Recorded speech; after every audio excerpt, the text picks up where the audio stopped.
Saudi আরবে ঈদ কবে জানা যাবে আজ রাতে।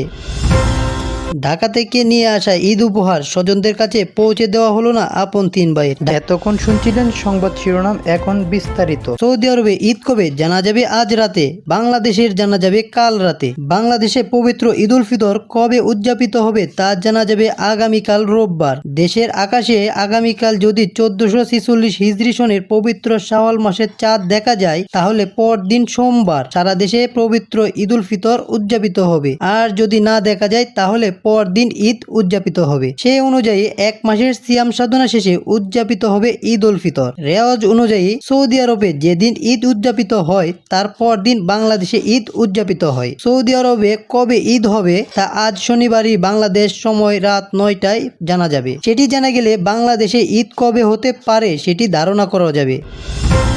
ঢাকাগামী রাজীব পরিবহন নামে একটি বাসের সঙ্গে মোটরসাইকেলের মুখোমুখি সংঘর্ষে ঘটনাস্থলে নিহত হন আপন তিন ভাই। আজ শনিবার সকাল 7:30টার দিকে পাথরঘাটা উপজেলার রায়হানপুর ইউনিয়নে সোনার বাংলা নামক এলাকায় পাথরঘাটা মঠবাড়িয়া সড়কে এই মর্মান্তিক দুর্ঘটনা ঘটে। এই ঘটনায় বাসের সুপারভাইজার সজীব হাওলাদার ও হেল্পার সোহেল সর্দারকে গ্রেপ্তার করেছে পুলিশ। তবে বাসের চালক পালিয়ে যাওয়ায় তাকে গ্রেপ্তার করতে পারেনি পুলিশ। নিহত তিন ভাই হলেন পিরোজপুরের মঠবাড়িয়া উপজেলার টিটিকাটা ইউনিয়নের 22 কুড়া গ্রামে মোহাম্মদ নাসির উদ্দিন খানের ছেলে নাইমুজ্জামান খান, শুভ শান্ত খান ও নাদিম খান। সকালে পাথরঘাটা থেকে রাজীব পরিবহনের একটি বাস ঢাকার উদ্দেশ্যে রওনা হয়। পরে পাথরঘাটা মঠবাড়িয়া সড়কের রায়হানপুর ইউনিয়নের সোনার বাংলা নামক এলাকায় পৌঁছালে বিপরীত দিক থেকে আসা একটি মোটরসাইকেলের মুখোমুখি সংঘর্ষ হয়। এতে মোটরসাইকেলে থাকা আপন তিন ভাই ঘটনাস্থলে নিহত হন। পরে স্থানীয়দের মাধ্যমে খবর পেয়ে ঘটনাস্থলে পুলিশ এসে তাদের মরদেহ উদ্ধার করে। নিহত তিন ভাইয়ের বাবা মোহাম্মদ নাসির উদ্দিন